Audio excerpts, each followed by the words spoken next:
Juanita, welcome to the podcast, to my podcast. It's good to have you here, and it's been a long time since we catched up.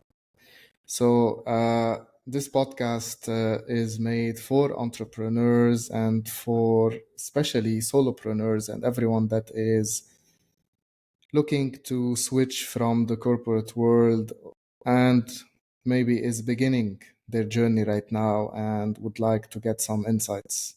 So, Juanita, thank you for being here, and it's exciting to have you in here on the first episode of my personal podcast. So, Juanita, you're a successful businesswoman, and you worked 17 years after 17 years in the healthcare industry that across many continents as well, we can say. You decided to leave your great position and follow your passion and build your own startup.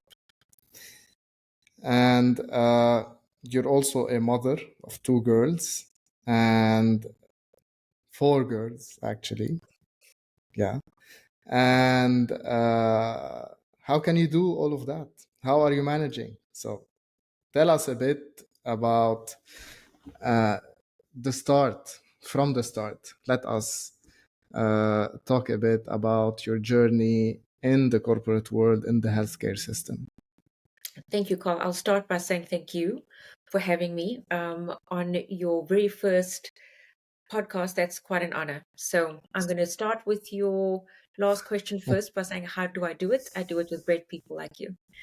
So I think that's a Thank you first for part that. that, like you say, sort of. The only route to success is surrounding yourself with great people that one resonate with your vision, and I would say also the second is really just people that is inspiring and that can understand this journey as well. Because it is a lonely journey, and I've been really fortunate, along with people like yourself, to have really guided me, coached me, give me, impromptu nuggets of support and information. So I couldn't have done it without an unbelievable informal ecosystem that helped me through the journey for the past year and a half up until this point. So from me to you, thank you. Like really, I couldn't have done it without people like you. And I think that any solo need to surround themselves with amazing people that is going to build them up. And even though you are going to be met with people that's going to knock you down, that's right. You put on your big girl boots and you move forward. That's the only way. So thank you for that great introduction. I am certainly it's certainly when you put it that way, it makes me realize, yeah, it's been quite a journey. And it continues to be so. I don't think that it's going to end here. I think we're going to continue to have these challenges, but I think through these challenges comes great success, and yeah, I think that the reward is waiting on the other side. I'll talk very briefly about my corporate journey. As you mentioned, I spent 17 years in healthcare management, healthcare infrastructure design, strategy, policy creation, and so on, and started that journey in South Africa, where I'm born and raised in Cape Town, South Africa, with quite a influential and huge group in South Africa. And after spending a couple of years there, I then moved to the UAE to execute primary care and to bring that to the country back in 2014. That really was it wasn't mature yet, so I came on board in Abu Dhabi basically to start the very first primary care facility. And my journey from there grew quite quickly in the UAE, where I then headed or was the COO for a large health services company, not only in the UAE, but also in the GCC, including Qatar, Kuwait, Bahrain, Oman, and Egypt, and later expanded into Saudi. Yeah, I think that working with a private equity firm then in that particular role, where I was the COO for the health services company, gave me good exposure to how things work on the other side of healthcare, not only healthcare execution, but healthcare planning, healthcare financing. And that interests me quite a lot because being able to marry healthcare with healthcare feasibility and so on really helped me think a little bit larger and broader about the true impact that healthcare can have, not only for the patient, but also for multiple stakeholders, including investors that's looking to do impact investing. And We're gonna get to that in few, yeah. we'll get to that. We'll get to that. And so I'll move very quickly into the expansion into Africa. I then, just as COVID hit and the world got turned upside down, I started with a private equity firm as well, another private equity firm to build hospitals in Ethiopia, which was a challenge. It's a nice Um, challenge. It was a good challenge for for two reasons. Obviously, being COVID and in the middle of the unrest that still prevails in Ethiopia, we are and continue to be successful in executing a large hospital project in Addis. So that by itself is really impactful, and that gives me great joy and success. And with all of the 17 years of understanding the healthcare landscape, I would just say, from all kind of directions. And obviously, having a personal experience as well, I decided that it was the right time in end of 2022 to leap and become an entrepreneur. You will tell me later if it was, or I will tell you later if I still have my sanity in check. But yeah, I think I had all the right tools, the right team, the right people that gave me that confidence that that was the right time to make the leap and to actually pursue what I felt very passionate about, and to continue to create access to healthcare through what I do. Thank you for mentioning it, and thank you for the introduction. Since you mentioned sanity, let me dig a bit into all the mental work and the mental aspect that goes into the journey of any entrepreneur. And just tell me a bit, how did you really develop the mindset needed to start and grow your business? That's a very loaded question. I feel that mindset, you're right, is a strong component of it. And what I did do a lot, other than listening to my own internal voice, was to read a lot about the failures. A lot of people in the media, we only see the 10% success, right? But there's a lot of failures, of course. 1 out of 10 startups. We understand that ratio, and we're looking to turn that on its head by having a lot more successful startups. And I believe that the combination of ha- you know understanding that innovation and startups is the way to move economies of the world as well as industries of the world forward. The large enterprises that move slowly, and that's fraught with bureaucracy. There's very little room for fast innovation, and to obviously fast track bringing new concepts to market. And so I realized as well through my experience, my work experience, my professional life, that startups is where the innovation, the speed, the quick access to market is going to happen. And so having that already as the backdrop to my decision helped me to make that leap, because I felt strongly that what we have as Joule is really a game changer. And the only way to bring that to market is not through your typical channels by trying to lace that into a current enterprise, but to jump out and actually do that with all the risks and challenges that's associated with that.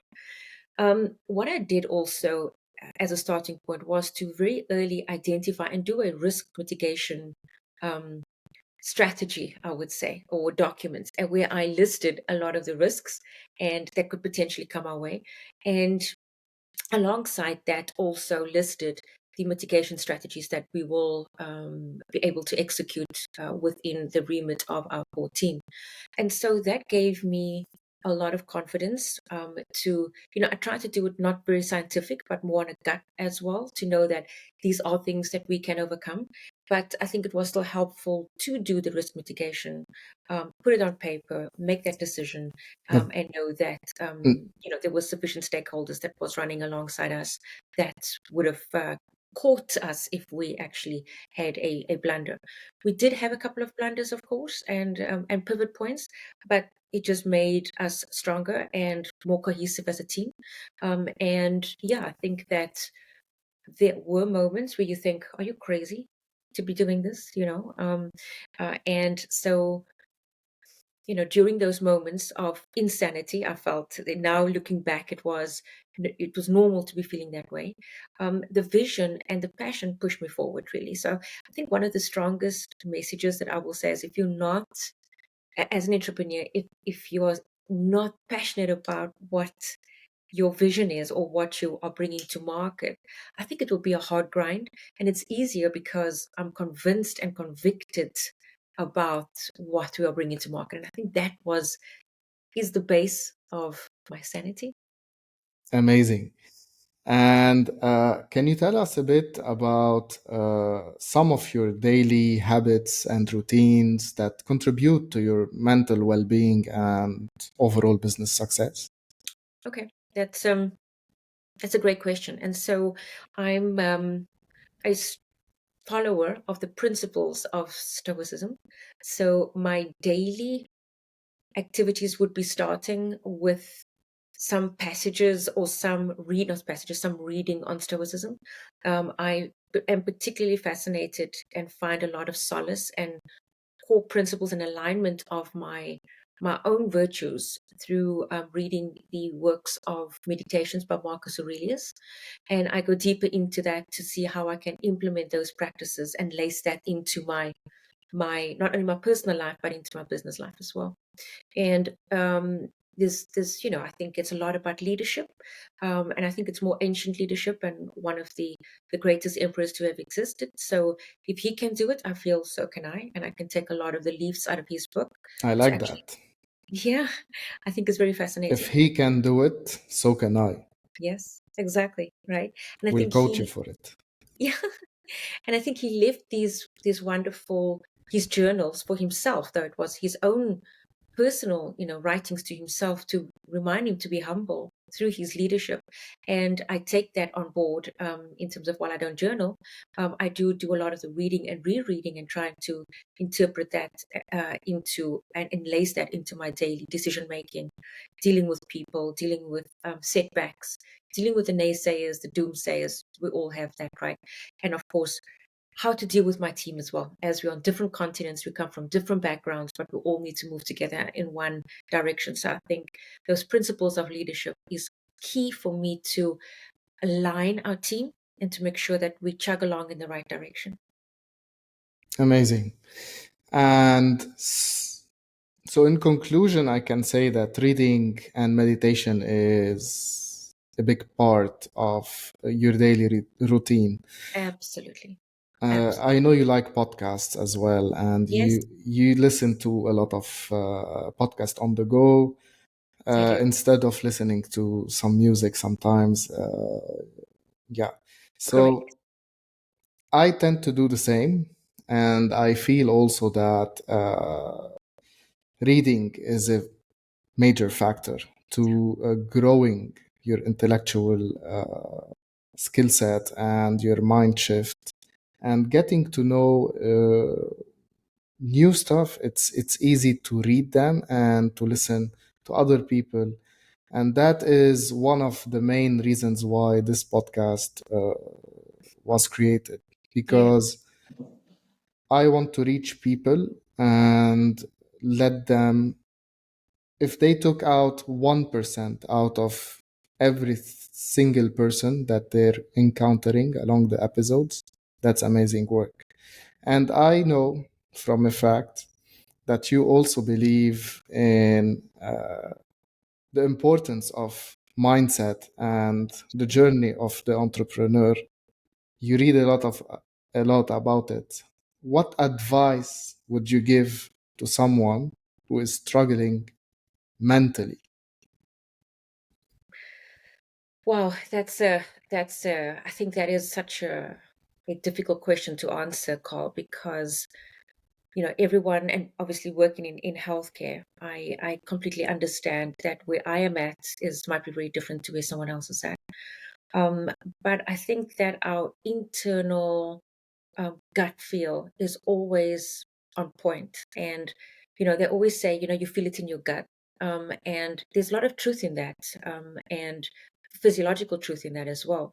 And so for those that's really, because I mean, you entrepreneur, you've gone before me, so you understand this journey a lot better than I do. That's just not getting out the gates. But there's a lot of negativity out there, right? There's a lot of, um, I would say, Noise. yeah, there's a lot of noise, and there's a lot of things that's happening in the market that has preceded us, that's given some of these entrepreneurs as well, all these startups, a bad reputation. So there's going to be a lot of negativity. There's going to be a lot of people that don't get it, and don't get it as much as you do, and you may falter and you may question and doubt. But I think that what is important is to preserve your mental wellness is to continue to listen to your gut and to quiet that noise, because there's a lot of noise out there. And if you stay true to the reason why you became, or joined this entrepreneurship journey, whether it's a personal mission, or whether it's a mission to elevate your own financial status, We're whether gonna it's get to your mission and your drive, take a leap, which take a is leap of faith. inspiring. Yeah, Yeah. take a leap of faith into whatever your reason is. If you stay true to that, nobody can kick you off your path. So I think that, along with, like you mentioned, being still and meditating, and meditation, I've come to learn from someone that's been really a good mentor to me as well, is not trying to quiet the mind, but to listen to everything that your mind that's going on in your mind. Accept it and let it pass you by. Accept it and let it pass you by. And just being still and finding that stillness, whether it is driving, listening to a podcast, listening to, Watch and don't analyze, don't assess, and don't absolutely, don't judge overthink it. everything. Yeah, don't Just overthink everything. be conscious and aware of I what's agree. happening, acknowledge them, and let it be. Yeah, I agree. And yeah, I think that yeah, I couldn't agree with you more. That's it. Just quiet the noise and you will be okay. Just stay true. In order for you to quiet the noise, you cannot really quiet the noise. Actually, you can annul it and just don't give it any more attention by acknowledging that it's there and it's fine. And that's it. I It will agree. lose its power over you. That's Totally agree. what I believe in. Totally So, agree. talking a bit about now meditations and mindsets, let's get a bit deeper on your personal beliefs and values. And what out of your personal beliefs and values shapes your business decisions. Yeah, so I always tell my children I think that one day I heard, well, I think I read it in one of the books. I think it's Think and Grow Rich, by Napoleon Hill, one of the great books that I've read in terms of not about getting rich, but An in terms of all-time classic, business. but it's a Yeah, must. Yeah. yeah, over 100 years, and it's still relevant today.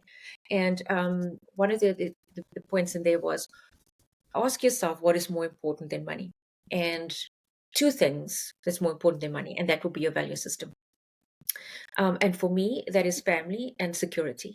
And so you're asking about what of my values has shaped my Your business's business principles, so on. decisions. Yeah, in Exactly. principle.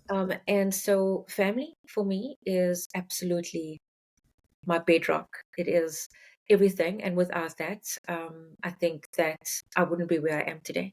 And it's because of family as well that the vision and the concept of Joule exists. So security is obviously one of the other reasons. Growing up where I did, in South Africa, in Cape Town, during the era that I did, which was really the apartheid era, as where certain races had and have nots, being secure is exceptionally important to me. So I know that you cannot wait for the external world. No one cares, right? No one cares. Let's just be honest. Whatever you do is what you're going to have to, whatever you need and whatever you want, you have to go out and achieve. Waiting for someone to give you a handout, waiting for somebody to make things happen, it's never going to happen. So for me to secure my security, I know I need to make myself vulnerable. We had a great talk about vulnerability not that long ago. And to be vulnerable is already very difficult, especially when you are in the corporate world and holding down senior positions.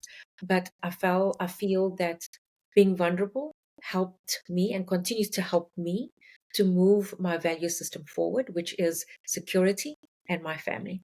And I think using any soapbox and any pedestal for me to continue to be vulnerable and highlight the importance of being vulnerable is super important, because I think that when you're vulnerable, you're outside of your comfort zone. And being outside of your comfort zone for me is where the magic really happens. Be comfortable with being Why is uncomfortable. that?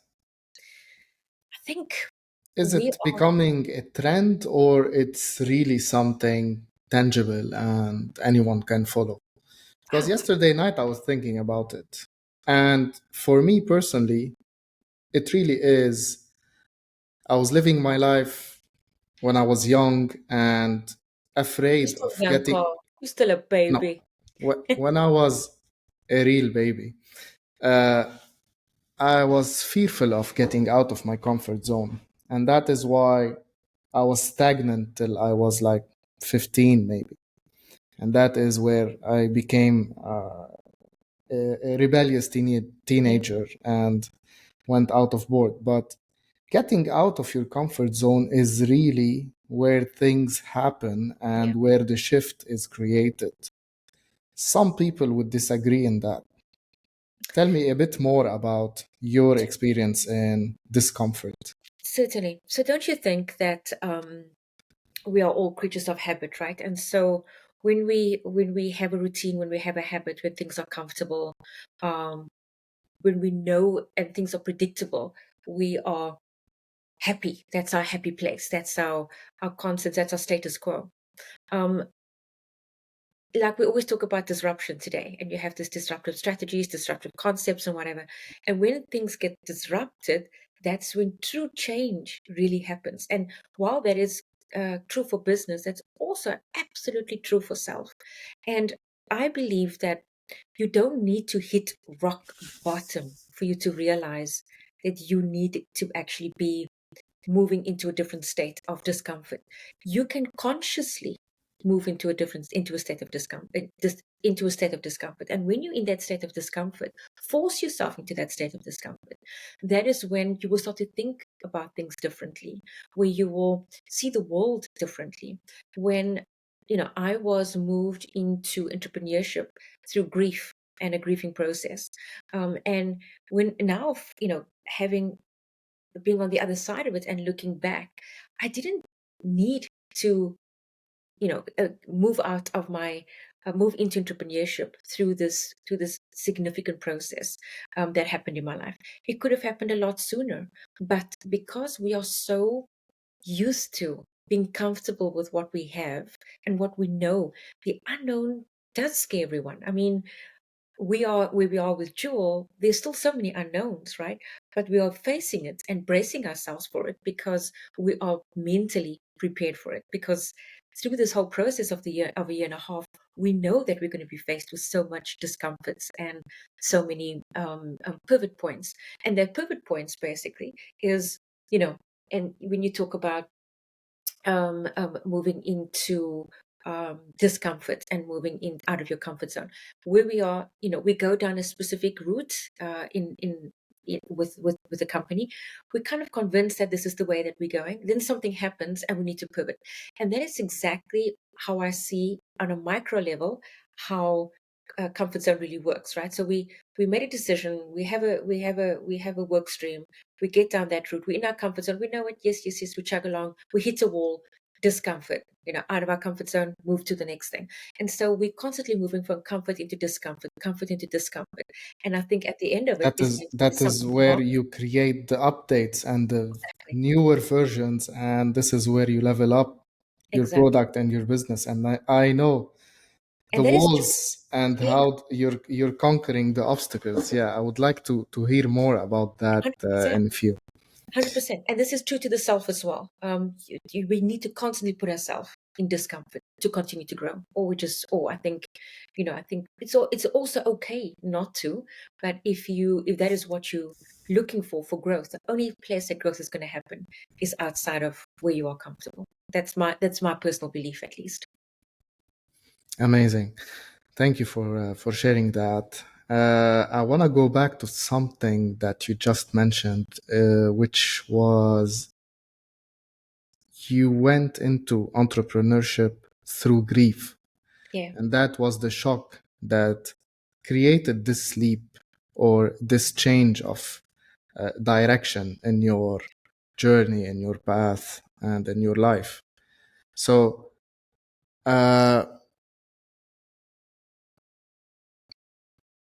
in general, now, are you okay with death as a concept?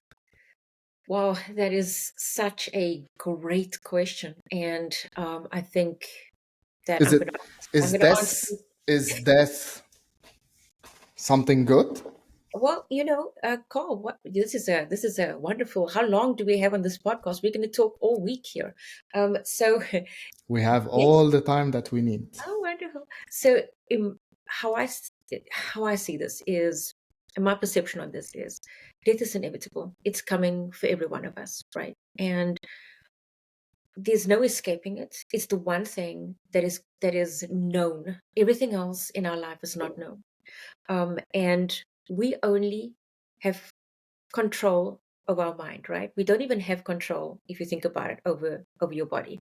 You can't control whether you're going to get cancer or whether you're going to get dementia. You've got no control over that.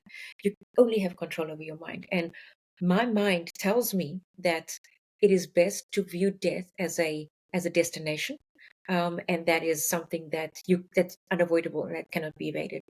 And so I've kind of become a little bit, to use a word that one of my daughters used. I'm desensitized to death, and so I embrace the fact that death is coming for me, and it makes me again going back to our previous conversation. It moves me to actually do, and not just read another book, write another article, create another business plan, but it moves me from inaction to action, because tomorrow is a gift. It's not guaranteed. The only thing I have is this now. We can have multiple nows, but it's what I'm doing with this now that counts, because it's coming for me, and it's a beautiful thing, actually, because our life is finite, and what we do with this beautiful existence that we have is really up to us. So um, I see, and being in healthcare and going through my own journey with my mum, that healing is also death, right? So death can be part of the healing process. So we have many people that, um, going through different phases in their health journey, and as we prepared my mother through her journey, one of our deep conversations was that healing might not come in the form of remission of her of cancer, but that healing might come in the form of death, and it did come in her for to her in that form. And for that, we are grateful that she had a beautiful journey, she had a good life, and so when it comes for me one day, I will be mentally prepared, knowing that I've got no control over that. I've only got control over my thoughts. I've got control over how I perceive death, and it is a beautiful journey and destination if we choose it. If we choose to think about it that way, and it's not something to be feared, but it's something to rejoice in, because we've got this time to actually make something good of the time we have on this planet. Exactly that. Thank you.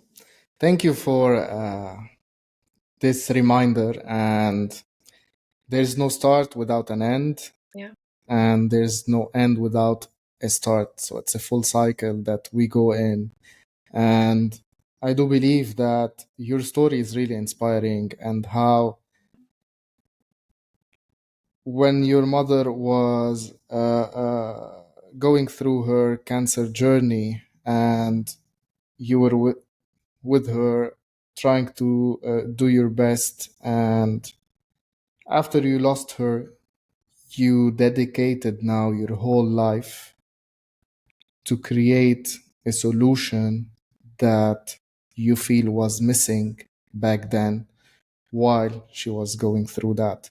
We will go in details about Joule and talk about your startup.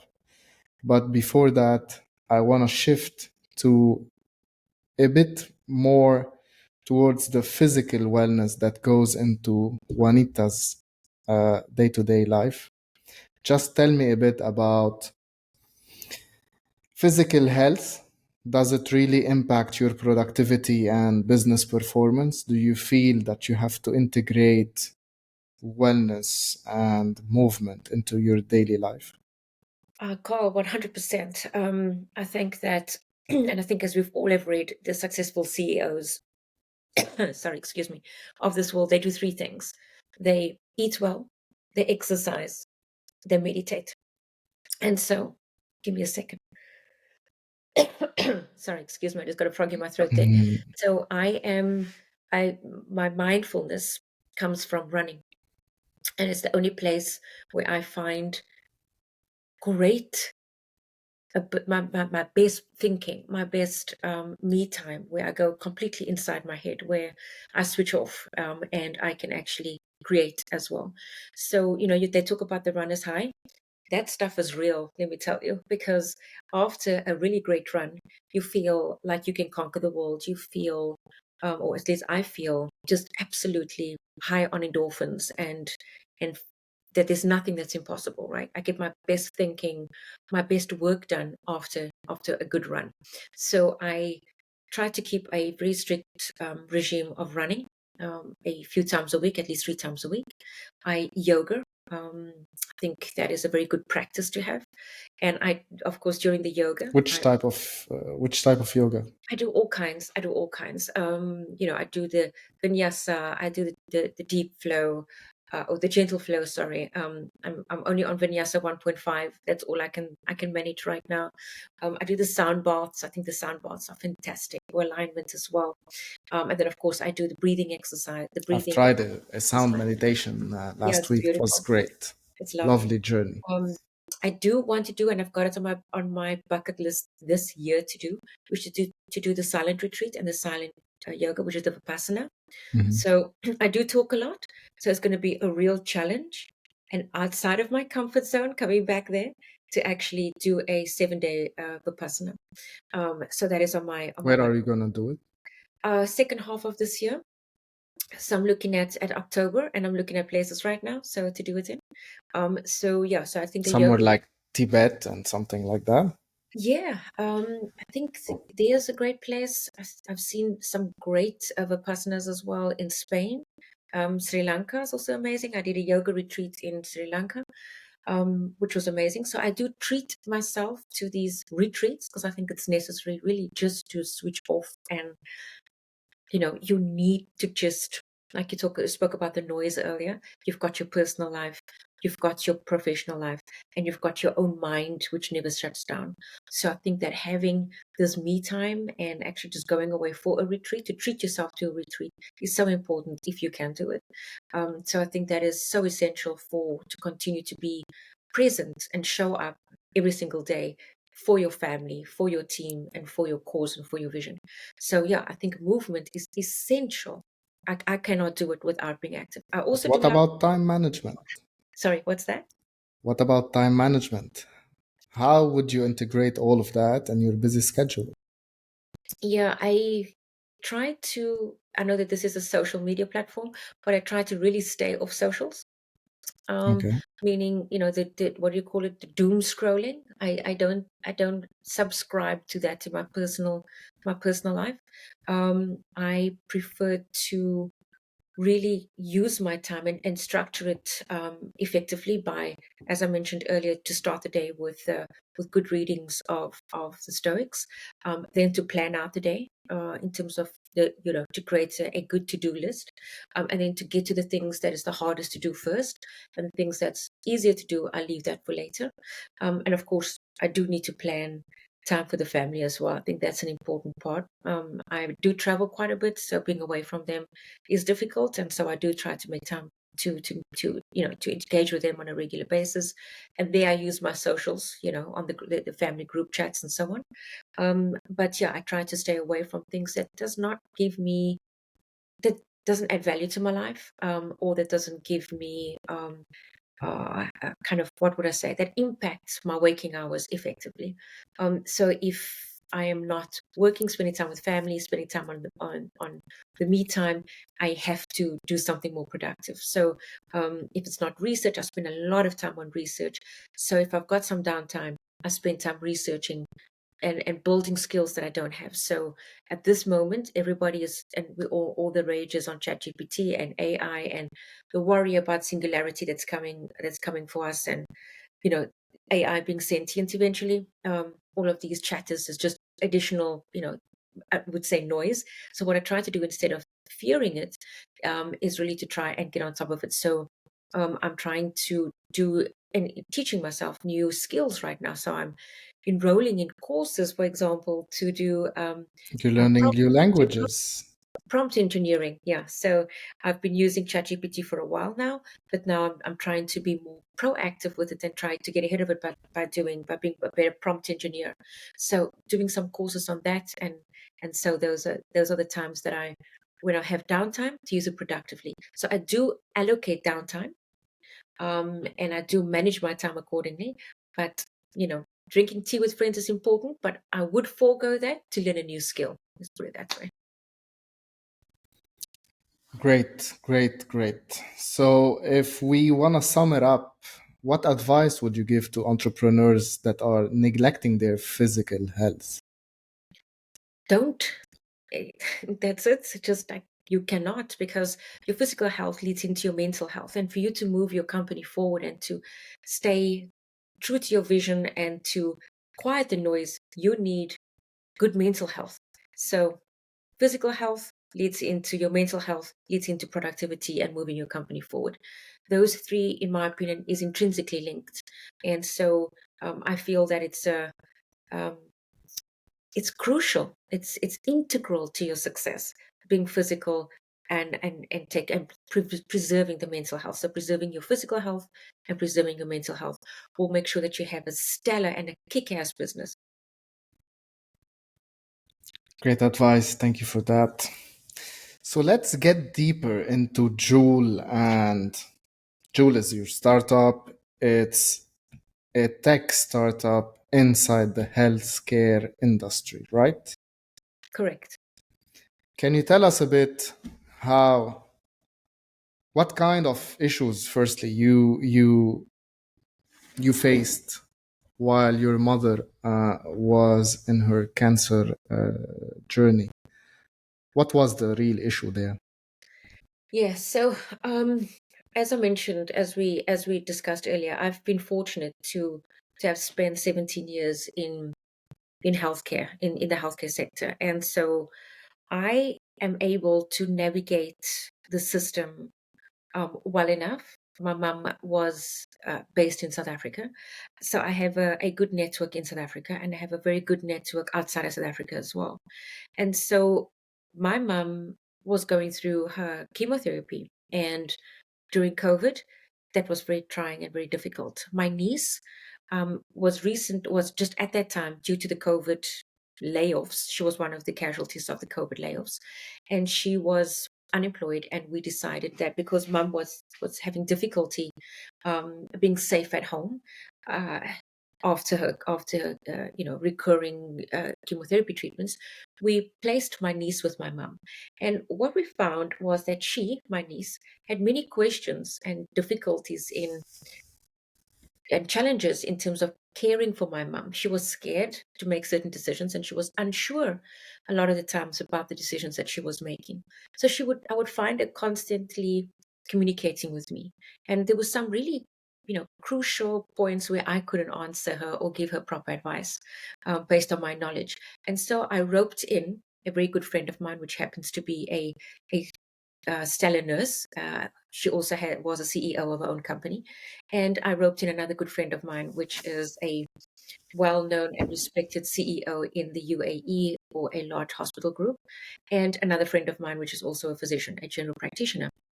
And these three guys were my constant go-to when my niece had questions about wound care for my mum, medication for my mum, how to treat the diets for my mum, and all of these day to day, like mum is cold, she's shivering, how should I take her to the ED? She would text me, I would text my buddies, and they would then tell me, okay, tell her to do this, that, and the other. We would get into Zoom calls to look at my mum's wound, and then it would, how we would manage that. And so my mum was taken really good care of because my niece would communicate with me, I would communicate with my care buddies, I would relay that information. She would then execute that care at my mum's bedside. So my mum never worried about anything. So she That was was better than the actual hospital care, I she think. was very comfortable. She was very comfortable. We kept her home. She didn't like going to hospitals, as most people don't like. And at that time, also with COVID, was the worst place to be, right? So we were. Our focus was to keep her at home, keep her safe. She was already vulnerable from a autoimmune perspective because she was going through the chemotherapy. So we didn't want her in hospitals to begin with. So all of our efforts were to keep her at home safer for longer. She would often have her CT scans, and every 8 weeks, which I couldn't interpret. So I would take that CT scans, send it to one of my care buddies, one of the three guys, which is a physician. He would All by interpret. email, WhatsApp, and over Yeah, Zoom, right? exactly. And he would interpret that to me as in layman's terms, and I would then explain that to mom. And so she knew that whatever the doctors would tell her, she didn't need to worry about it because I would, share it with her in layman's terms, in bite-sized information that she could understand. Okay. So she was completely cared for, informed, involved in her own care journey, because of my support system that I Mhm. had that could help me to care for my mom Which not more everyone appropriately. has. Exactly, which not everyone has. Yeah.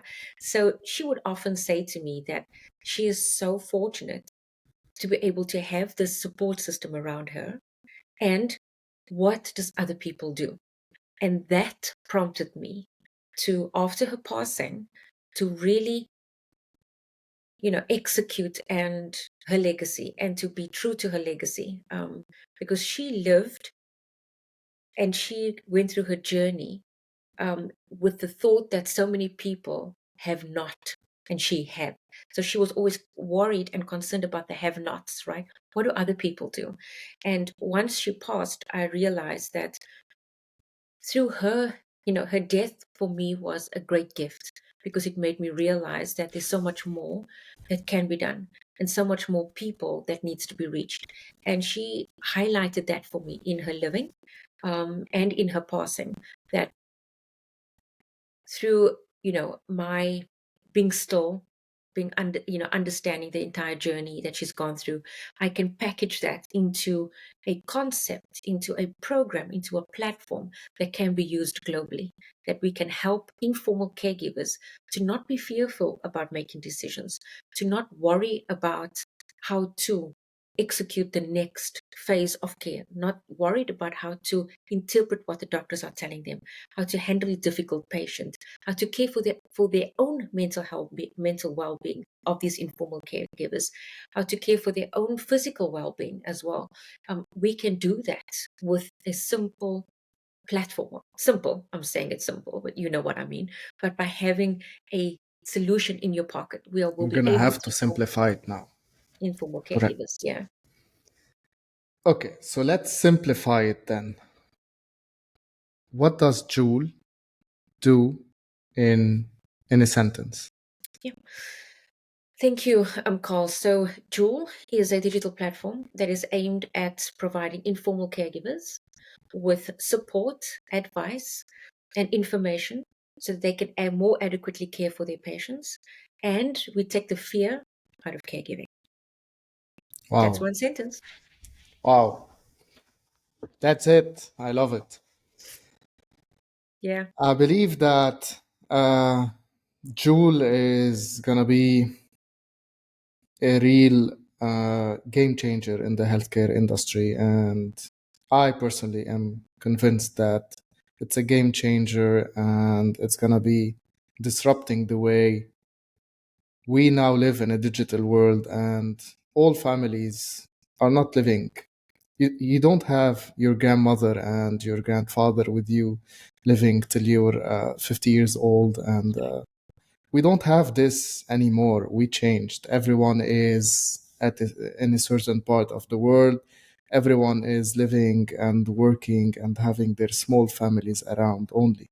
So whenever it comes to caring to your elderly, which are most probably not next to you, I believe that having this ease of mind when it comes to your tech and your solution is crucial. And I Spot on. do believe that this is where you're gonna come in and change how care, you're gonna put back care into the healthcare system. That's Love that. I'm going to use that. I yeah, absolutely love that.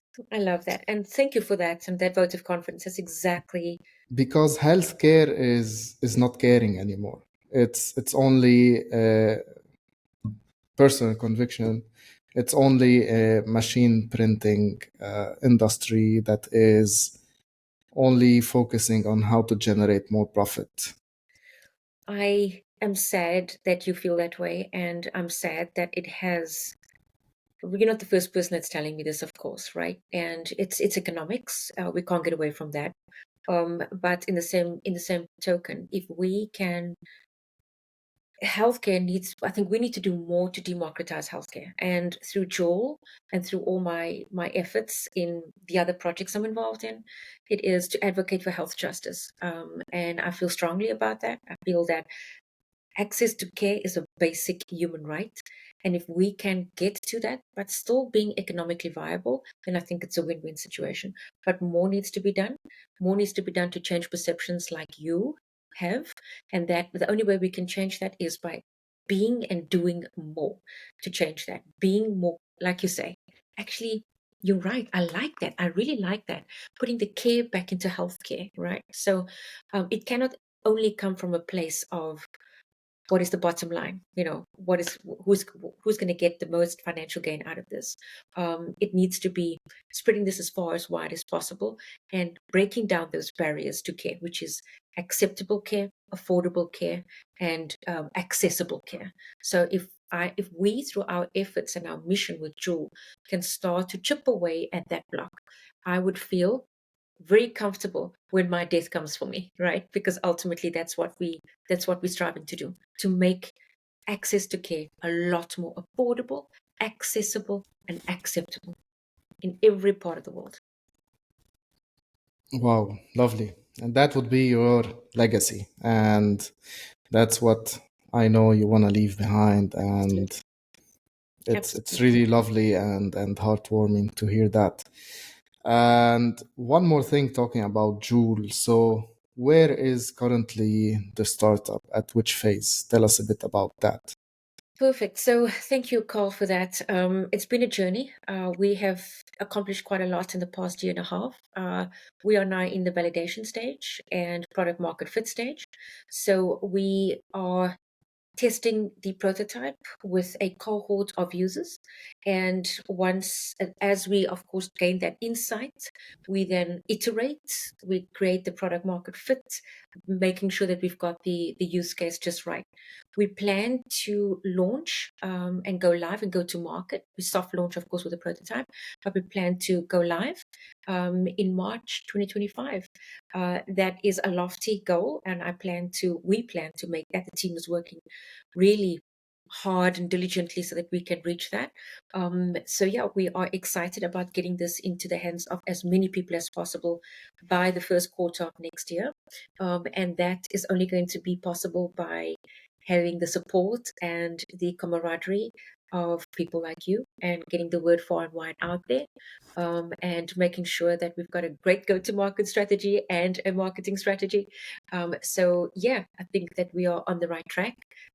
And yeah, we are gearing to continue to iterate, pivot, and bring in a lot of great features and functionalities to make this a user-friendly application or platform that can be used from rural parts in the most rural parts of the growth markets to the most affluent parts of the global north, basically, and developed markets. So, yeah, it's going to be a one fit for all, and it's going to be hugely impactful as well. We also establishing a Joule Academy.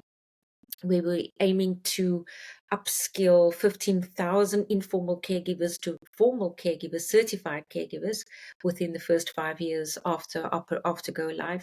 So we have ambitious goals, and we plan to get there with having the right collaborative partners. I can't wait to know more about Joule and be on board with you and help you achieve all of that. Thank you, To be Coetzee. honest, it's really nice. Wonderful And people like thank you you. for the explanation and for, I know there's a lot of confidential material and confidential numbers that we cannot disclose, but one number that is really sticking out in here. Did you really change a country and move the whole family for Joule?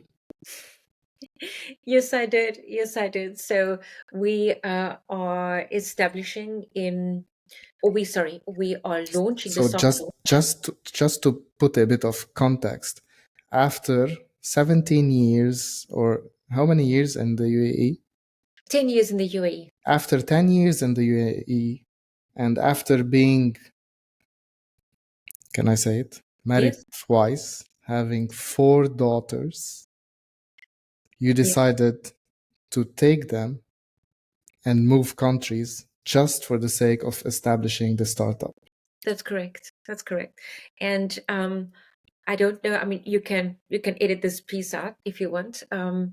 But I feel strongly, having lived and worked in the UAE and started up Joule in the UAE, that there isn't a sufficient ecosystem for startups. It is not as mature as I would have hoped it would be, because I would have loved to retain my IP in the UAE if there was a ecosystem that would have supported my growth and success, and almost guaranteed my success.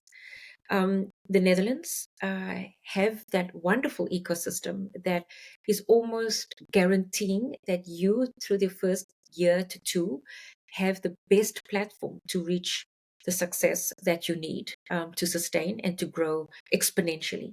So we have made a strategic and family decision that the Netherlands has the best entry point for us for multiple reasons. They also have a specific vision for 2030 to address the elderly and to retain patients in the home for longer. So Joule slots perfectly into that vision that they have. So they see the value of Joule, and so they have requested or kind of approved us to start up in the Netherlands. So we are based in The Hague, and yes, I have moved the family. They will be joining me shortly after the school year has ended. They'll be joining us or me in The Hague, and this is purely for the purpose to realize this vision, because this is not something that is only meant for Abu Dhabi or for the UAE or for the GCC. This is a global platform. So For I need everyone. Exactly. So I need the best possible chance for kind of world domination, if I want to say that, to get this app in the hands of the people that need it the most.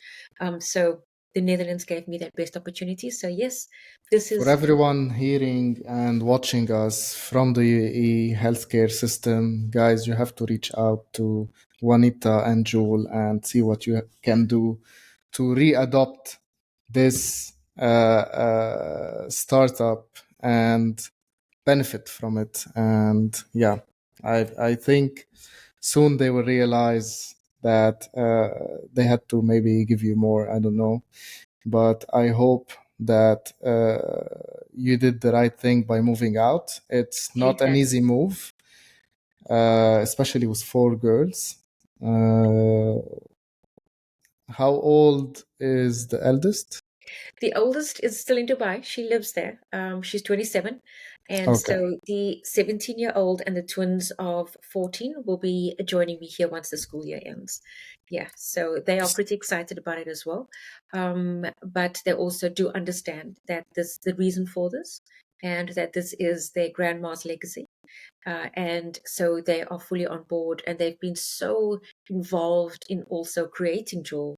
And so, yeah, this is a family project as well. So, yeah, Family, security. family first. There you go. Amazing. Yeah, there you go. Lovely.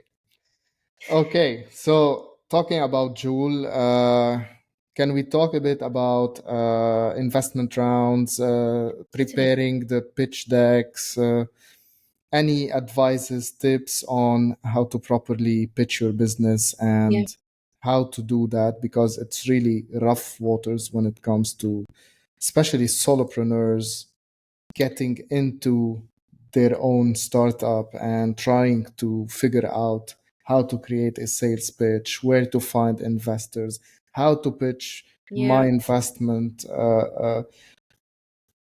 how much should I give in? Should I look for angel investors or VCs? So all of that, it's really rough waters. Can you just sure. give us a summary of this? Certainly.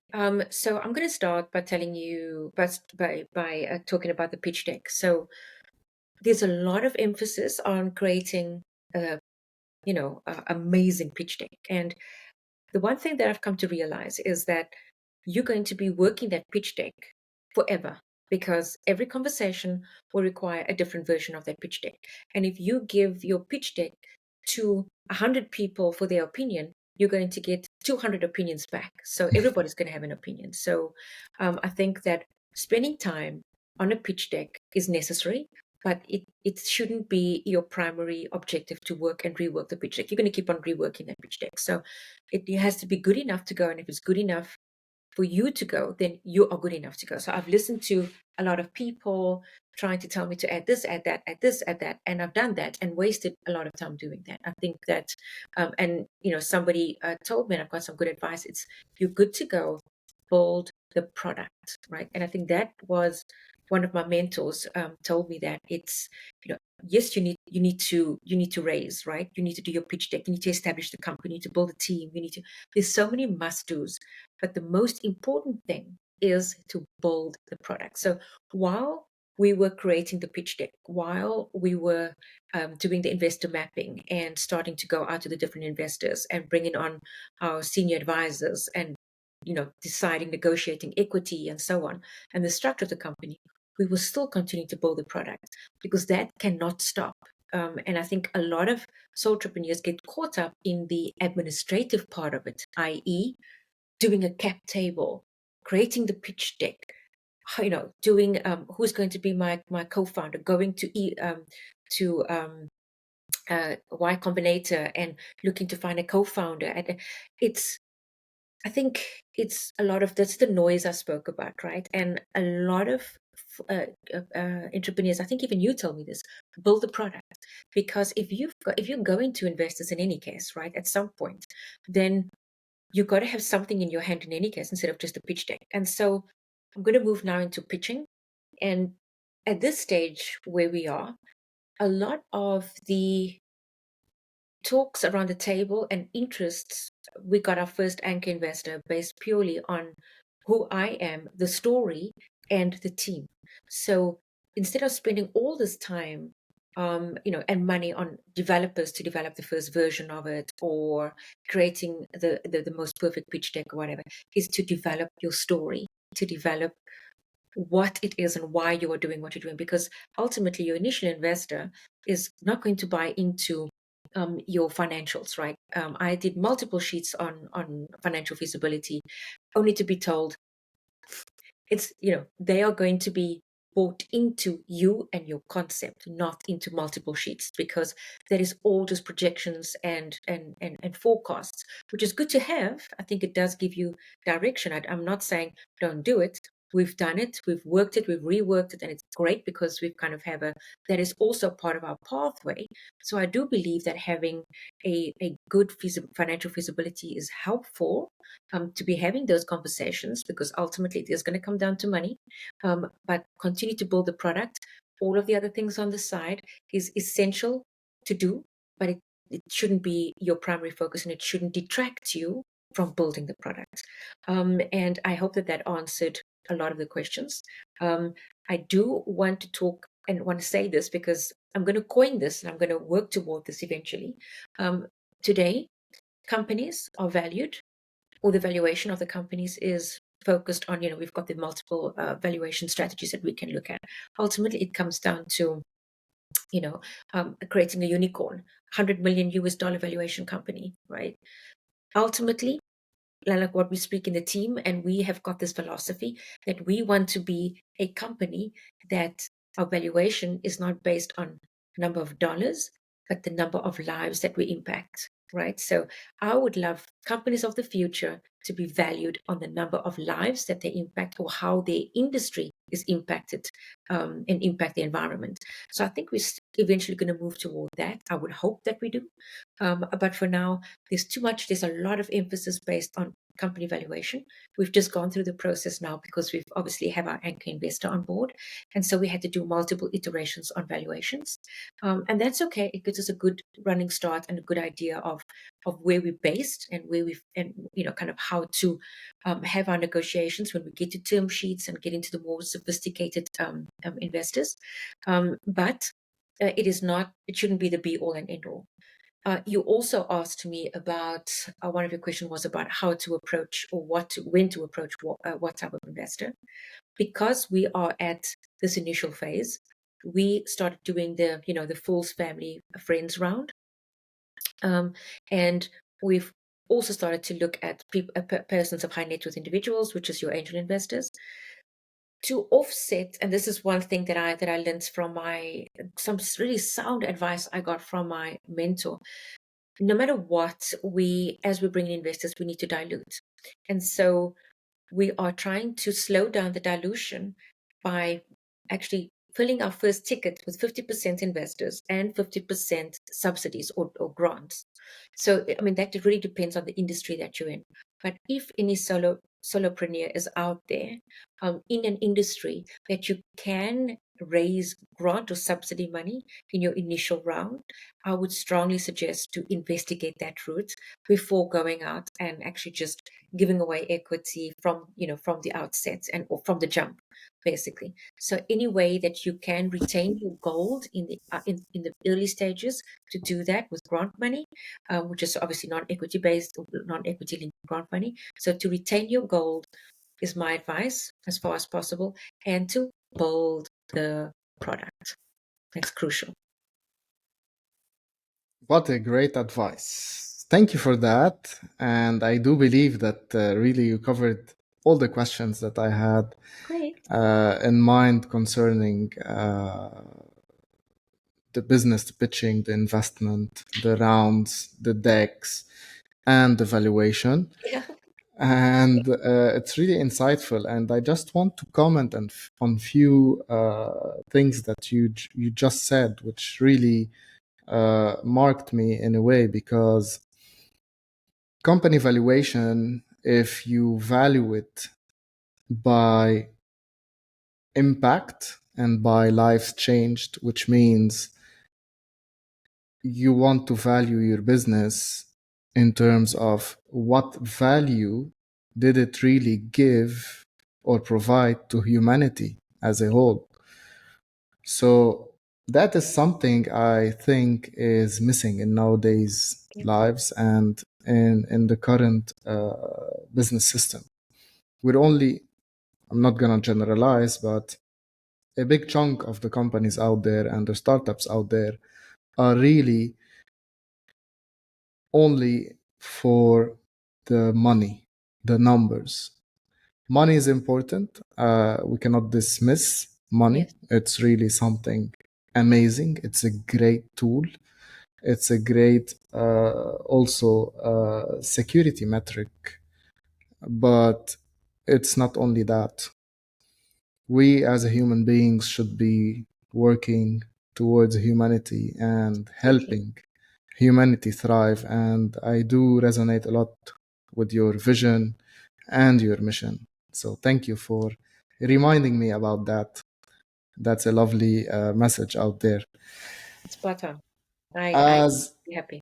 as for the marketing, and what do you think might be a good approach for Joule? How are you going to be marketing your business?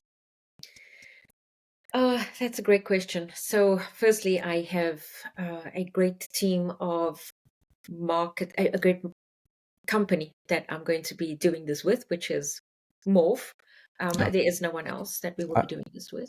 I heard they're a good company. Thank you Yeah, there you for go. the endorsement. It's a Thanks bit of so a much. plug for them This for is Morph. this is not a paid ad. Thank you so It's much. not paid. It's not paid, but it's super important. So the way that okay, let me just take a step back here. Another important comment from or lesson that I've learned is I have done this business so far only with people that I trust.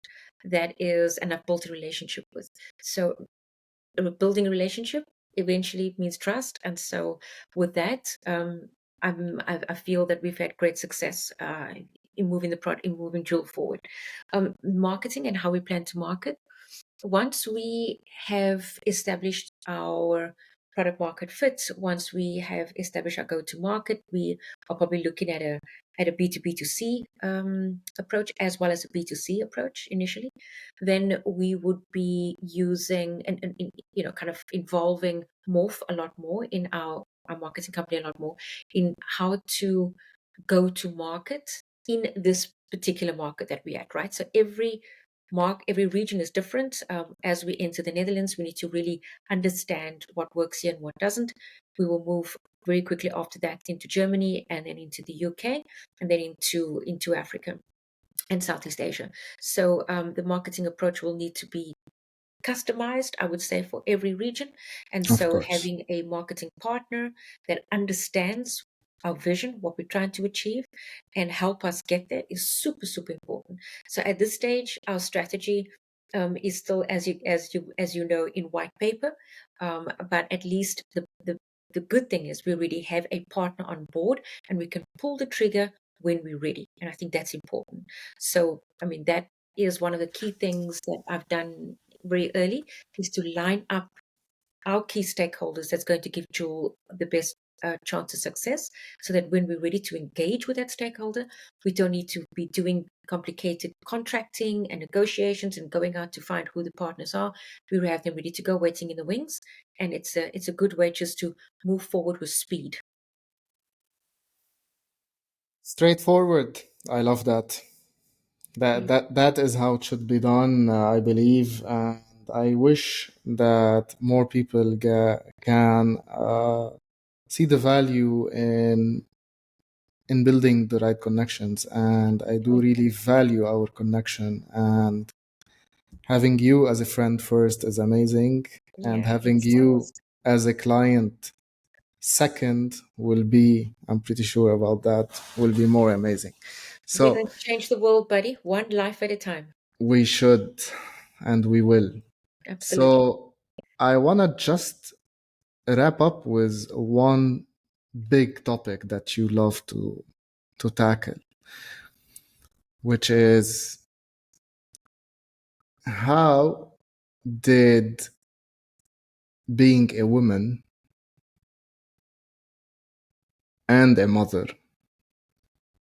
as a solopreneur affect your decisions, and how did it really help you? Where did it really serve you, and where it didn't? Wow, I didn't see that question coming. So, Yeah, I left it till the end. okay, smart guy, smart guy. So, carers of the world are mostly women. Women are, just generally carers. We care for our babies. We are naturally the carers, right? And the caregivers to our children. And eventually, when our parents, Earth is a woman, actually. yes, It has the feminine energy in it. It's a exactly, caring world. Yeah. exactly. There you go. So, to care is ultimately, or a lot, in my opinion, a large part of it is to be a woman, right? And so um I mentioned to you earlier that there has to be a lot more doing than just speaking. And because I am a mother of four daughters, I felt that instead of just telling them how to be independent, how to be a strong woman in a difficult and ever-changing I'm world. gonna show them how. I'm gonna have to show them how. I have to be that change, because I think what would really not be the best thing is that if my daughters are asked one day, who's your role model, and they say Beyonce, I would just climb into a hole and die. Okay? So I would like for them to say that their role model was their mom. Like my role model was my mom. She fought to the end, and she was a carer to her mother at the age of 13. And so she was denied education because she had to leave school to to care for her mother. And living in South Africa, we had our issues as well about access to education, and I was one of those people that didn't have the full access to education. And so for me, making these decisions as a woman is so important, not for me as a woman, but for the women that I'm raising, because I know that all of my decisions will have direct and permanent impact on my women children, which will go on to change the world further. It's not been easy. We know that less than 2% of VC funding goes to women, and less than 0.8% of that 2% goes to women of color. So I definitely, being a woman of color, plan to access that dry powder. And I plan to do that by keep chipping away at the block, and keep on making that right connections, and making sure that my network is the net worth that I needed to be at the time when I needed to be, when we get to sophisticated funding rounds. But I think that women need to look at the world of opportunities that there are out there for us. I think that is always easier. I'm not saying that women do this, but I'm saying it's easier to be a victim than to actually take the opportunity and run with it. And as I told you earlier, And um, try. yeah, exactly. Nobody's gonna give you any handouts. You're gonna make it happen. So if you wanna be that entrepreneur, or you wanna be that doctor, or you have to go out and get it. So um, more than 80% of informal caregivers, I'm just bringing this back to Joule again, more than 80% of informal caregivers are women. That is shocking to me, right? And so when I see that a lot of women still need access to education, they still need access to support, I need to be part of that solution. And yes, the journey is not easy, the journey is challenging, but so it is for men as well, right? It's this I think we need to live equally, and we need to break down these biases that we have between the genders. I think men cannot exist without women, women cannot exist without men. We need to start to help each other to achieve the common good. So I'm doing my part to pave the way for my daughters so they can make it easier for those coming after them. So paying it forward, basically. But yeah, to and coming back to that point, that more definitely in the world of entrepreneurship, other than the day to day that we have as challenges, that's challenging in by itself. But entrepreneurship globally, we need to come together so that women can access more of this funding. There are a lot more women founders that's coming through the ranks right now, coming through the systems, coming through different industries, that's finding it very difficult to access cash. And a lot of great ideas are going to die because women do not have access to capital. We have been fortunate. We've been bootstrapping Joule to this point, but to get Joule to the next phase, we do need an injection of capital. And it's easier to do that if there is a collective a movement to create or to make capital more access to women. So that's still the one thing where I'm a little bit unsure about how we're going to do that. We will keep trying, but yeah, we're going to have to move out of our comfort zone and be uncomfortable to actually knock on that door and get the cash as women. Yeah. You will. You will. I'm pretty sure about that, and I can assure you that not only you will get the money and the funding, and you're gonna have a successful entrepreneurial journey. That Thank is for you. sure, and I do hope that I will be there someday soon, where you will tell me that you fulfilled your vision and Joule changed the life and the lives of many people. That's our mission. That's our vision.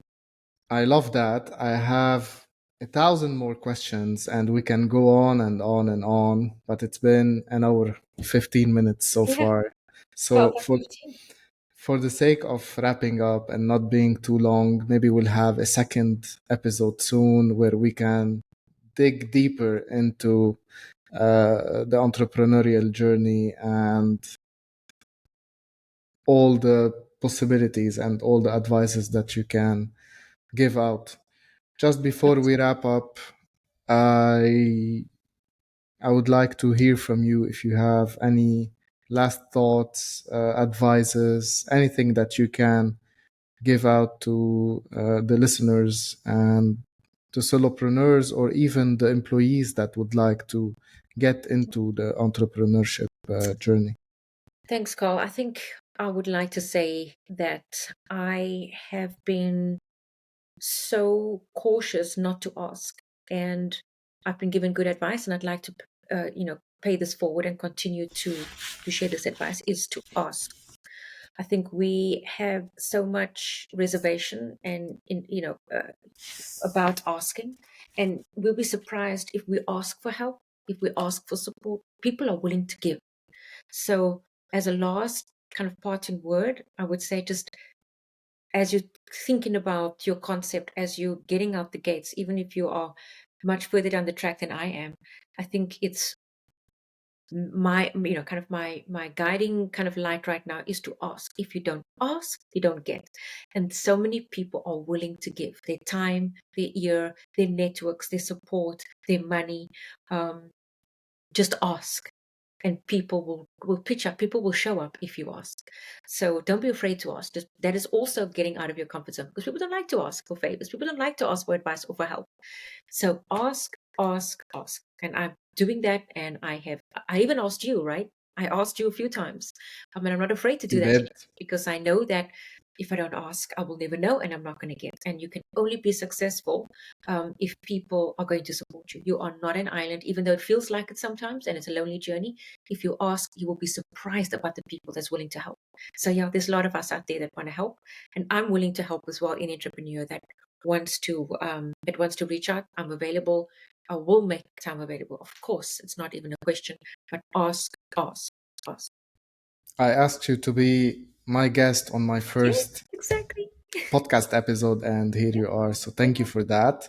of And course. thank you for the lovely advice. Where can people follow you, get more updates from you and Joule? Absolutely.